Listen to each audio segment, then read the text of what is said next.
Sick was taking a toll. It appears that Stephanie just simply had some invisible illness. There's something causing this, and I wanted to know what it was. It's not something she made up, although others thought she was crazy. The depression would have gotten the best of her. I love life enough to keep finding that will, but there have been times when it seemed like there wasn't any more to be found.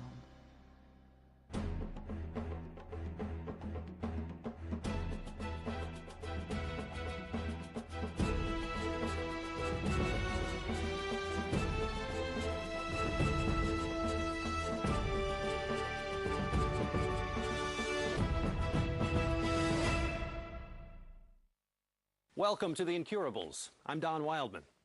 For someone suffering from a serious illness, the support of friends and family is one of the most important components of recovery. Stephanie Higginson was forced to deal with severe pain and chronic fatigue for many years. Doctors couldn't tell her what was wrong, which made her ordeal more difficult and frustrating. But perhaps the hardest thing of all, many of those close to Stephanie thought that her condition was all in her head. Because there was never a diagnosis, the perception was that she was overstressed or just seeking attention. There may have been times when Stephanie believed that herself, but the pain was real. Occasionally, one of her doctors might prescribe something that worked for a time, but it never lasted. It was up to Stephanie to find her own path to recovery. The most difficult thing that I've witnessed Stephanie dealing with is the loss of her vitality. My illness is not who I am, and it's really hard when people don't see that. It has been challenging, I think, for people to sort of get their arms around this person is sick, but there's not really a diagnosis for what she has. It's one of the great frustrations of my life to have a child with an invisible illness like this that I can't help, no matter how much I would try. People around me didn't fully understand what I was dealing with. I've actually had friends who've suggested that I could either do better with a different partner or questioned why I was in a relationship with Stephanie. The kind of fear that I have experienced around, that I might lose my life is more about losing my ability to live my life. Stephanie spent her youth in the sun-drenched suburbs of Phoenix, Arizona. When she was 16, she moved with her mother to rain-soaked Portland, Oregon, and more significantly, away from her father, Jim Kaufman. She settled into her new life fairly well, until quite suddenly, she mysteriously became very ill. Her symptoms were brushed off as residual effects of a recent auto accident, and she recovered just as abruptly and mysteriously as she had fallen ill. It wasn't until I started college that I started to experience more severe symptoms. I went to see Dr. Looper as someone who had a lot of experience working with people with chronic illness. The key symptom she had was fatigue. Another key symptom for her is insomnia, pains in her stomach, and lots of digestive complaints. What I did is I ran some basic screening tests, the blood chemistry, the lipid panel. We also ordered an allergy panel, and we ordered a stool analysis. The lab tests I ordered opened up some entry points into treating her. If we could correct her digestive system, we could calm her immune system down and actually improve her symptoms. We worked together for about a year, and during that time, I improved quite a bit. But it wasn't like we had got all the way there. Over the next several years, her symptoms would come and go. No one could seem to identify the physical cause of Stephanie's ailments. Some hinted that perhaps the illness was rooted more in her head than in reality. Someone looks at Stephanie, she looks fine, she looks healthy. She could be up on a billboard advertising milk. She is a person that no one would think was sick, and yet she has so many symptoms. Of course she's making them up. It's hard when people make negative assumptions about you that I know are not true. Sometimes I wonder who's crazy. Us, who say the patient's crazy because we don't understand the illness? The craziness comes when loved ones don't understand. I'm a very traditional sort of guy, and I didn't understand the illness. The thing that was so confusing was that someday she would feel good. Because it was so many different things and different treatments might not have been working, feeling like maybe it's more psychological, or it was created by stress and it wasn't real, and that was really hurtful for her. I have lost a lot of friendships over this. I'm having this experience that has affected my life so dramatically and I can't really talk about it. At one point, Stephanie was diagnosed with fibromyalgia. She was informed she would have to live with it for the rest of her life. Still, others had a hard time believing Stephanie was sick at all. The way she would express it to me was that she spent her time on the couch. So I never really envisioned it being such a serious and debilitating problem for her. I can't say we ever lost hope that we'd find the solution in the end, but I can say that there were moments in time where, we would scratch our heads and wonder what to do next. Stephanie was looking for anything to make her feel better. She attended a healing arts retreat to discover more about alternative modalities, such as Tai Chi and Shiatsu, that might help her control her symptoms. It was there that she met Doug. I remember our first date. We went for a run, and I really had an opportunity to experience her in a way that I fell in love with her. It was quite wonderful and fun and fabulous, really. Stephanie felt good physically, and she was able to forge ahead with her career. After completing my schoolwork and finally graduating, I started working as a child and family therapist. By the end of working full-time for about a year and a half, I was pretty ill and went down to part-time and eventually had to quit that job. It became quite obvious that there was something really wrong. She came to Phoenix really ill and was with us for about a month, I think. My father requested that I go to the Mayo Clinic to get a full, workup and to see what could be done. On the outside, Stephanie Higginson seemed completely normal, but inside, she felt anything but. She was in constant pain and felt intensely fatigued. On the insistence of her father, Stephanie visited the Mayo Clinic in Arizona. Both hoped the clinic might provide some insight into Stephanie's condition. It appears that Stephanie just simply had some invisible illness that, whether it was psychosomatic or physically based, was very real to her, and therefore was very real to me. It was a similar kind of experience that I had when I was initially diagnosed with. It was a pretty short visit, saw a doctor. She said I had fibromyalgia. They tested my thyroid, I think, and that was really the only blood work that they did, and I was sent on my way. As much as it was helpful for my dad to get a confirmation that I indeed had a physical illness, at the same time it was disappointing that not more came out of that. I mean, I think it was a big deal for him to have me go to the Mayo Clinic. I think he expected, and I was hopeful for something that would be more helpful to my overall well-being. As time went on, it started to get much worse. Stephanie and Doug believed there might be a link between her rheumatic condition and the cold, damp weather in Portland. So the couple decided to move to California and settled in the San Francisco Bay Area. At that point, our relationship had developed so intensely, and we actually were making plans to get married the following summer. However, I started to develop more symptoms than I had been experiencing. She just couldn't get out of bed in the mornings, and when she did, she was achy and slow-moving and couldn't do the things that normally anybody can do. I also had developed hormonal imbalances and sensitivity to light, sensitivity to stimulus, wind. I was just extremely sensitive. There were many, many, many days during that year that all I could really do was go from my bed to the couch and watch a lot of TV. There's no doubt it did interfere with elements of the quality and the things I was able to do in my life.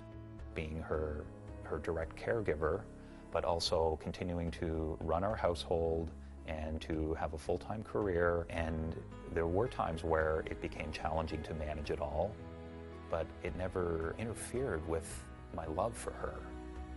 There was always this wonderful mutual exchange and growth in our life, in our relationship, separate from her illness. I always believed that there was something causing what was going on. To me, fibromyalgia is only a description of what I was experiencing. There's something causing this, and I wanted to know what it was. I came across an article in Alternative Medicine magazine describing Lyme disease and talking about how a lot of people with chronic fatigue syndrome and fibromyalgia actually have Lyme disease as an underlying cause. The magazine referenced a hematologist near the Higginsons' home. Stephanie went to him and had her blood tested for Lyme disease. The test came back positive. Stephanie's hopes were high that this diagnosis represented a significant breakthrough in her medical odyssey. This was pretty remarkable at the time. I thought it was it. I thought this was my explanation. He prescribed antibiotics, though as I did research on Lyme disease, I came to realize that antibiotics for somebody who had chronic Lyme disease is not necessarily an effective treatment. The antibiotics weren't the answer Stephanie was seeking, and she began to lose confidence in the treatment being prescribed by her hematologist. She then discovered a facility in Reno, Nevada that specialized in a more holistic approach to treating Lyme disease and committed to a 6-week program at the clinic. And I had really dramatic results and left there thinking, got the ticket, and within a month of finishing my treatment, I completely relapsed again. It was discouraging, to say the least. It was then that I really got the drift of the fact that this was way more serious than I had heretofore thought. That's been the biggest frustration, trying to figure this out with doctors, what it was. Finding a new doctor who's giving her a particular diagnosis, starting a treatment for that, and it wasn't working. I mean, it would slowly work, or just temporarily, for maybe a few months, it would work, but then she would relapse. It's been a really hard roller coaster for her. I parallel that roller coaster. I'm right beside her going up and down on the same ride. And it was really hard on my family. It's really hard on my dad. The treatment was not inexpensive, and he flipped the bill for all of that. You know, I mean, he's been amazing in his long-standing support of me that way. She was really in bad shape.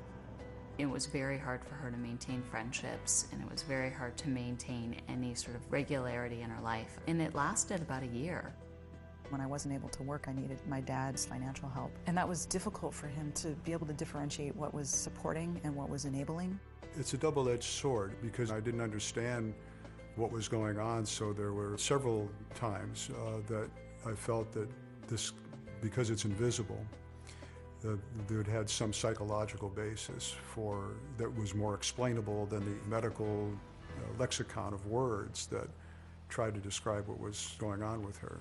Despite the devastating crush of yet another failure, Stephanie's quest continued. She and Doug moved to Santa Barbara, California to pick up the pieces of her life. On the recommendation of her doctor in Reno, Stephanie started reading the book Mold Warriors by Dr. Richie Shoemaker.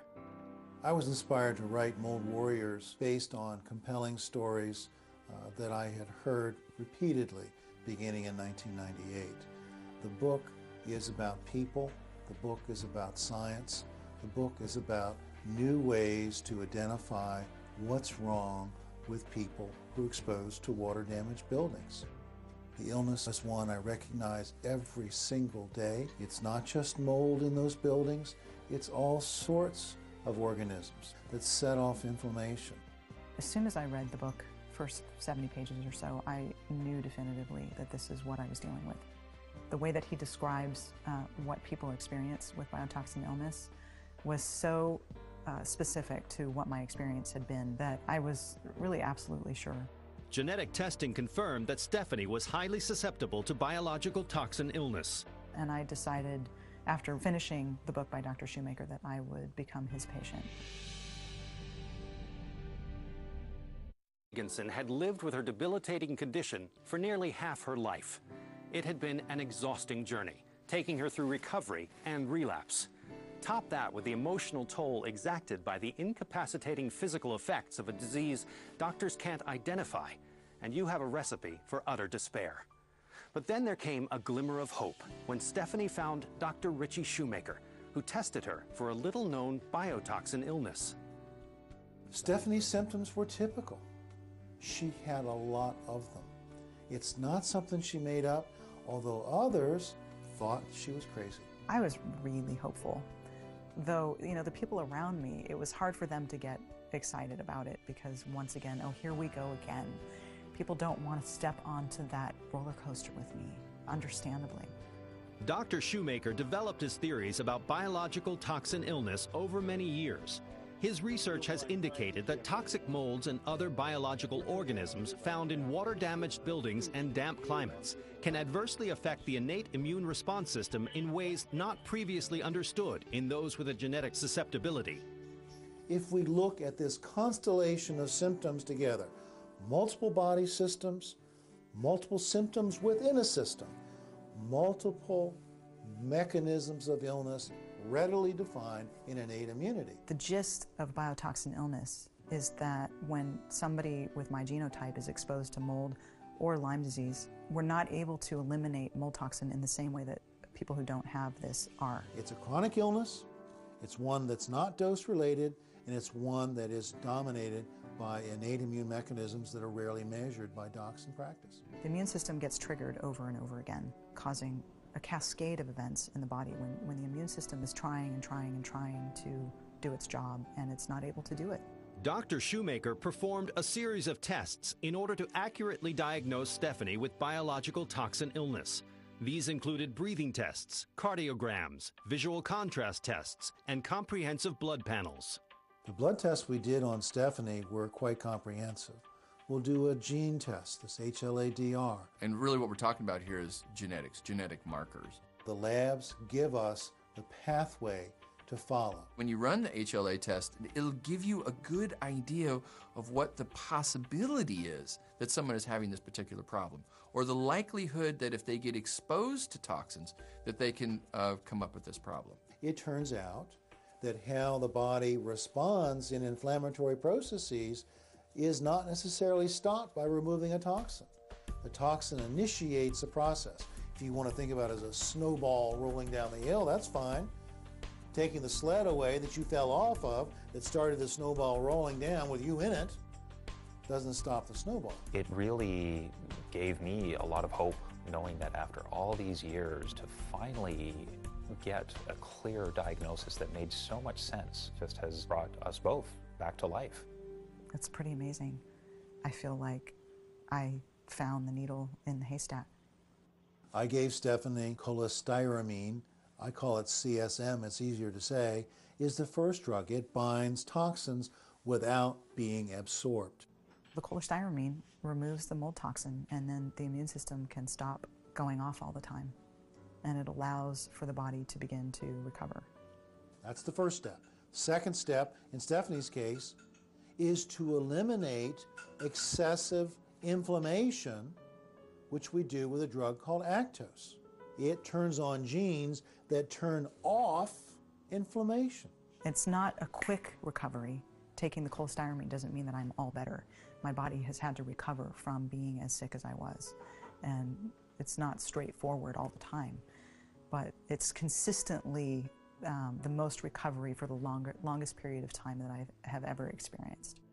We follow symptom reduction, and we follow improvement in laboratory parameters, and we keep right on attacking sequentially one after another, so logically you know where you are.